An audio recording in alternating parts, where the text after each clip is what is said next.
எத்தனை சாமி வந்ததையா, இது எந்தெந்த சாமி தந்ததையா, எத்தனை பாட்ட சொன்னதையா,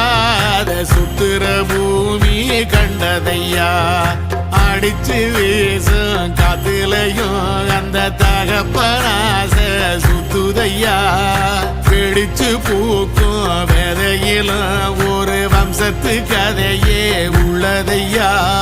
100 தலைமுறை சேர்ந்து செதுக்குன ஈர நலம் இது பாறையா, வாழும் வரையிலும் நீயும் விதைக்கிற கடமை இருக்கு கேளையா, கோடி விளக்காயேந்தி கிடந்த வீடும் இருண்டது ஏனையா, மாட விளக்கா நீயும் வரத்தான் வீடும் ஏங்கி நிக்குதையா.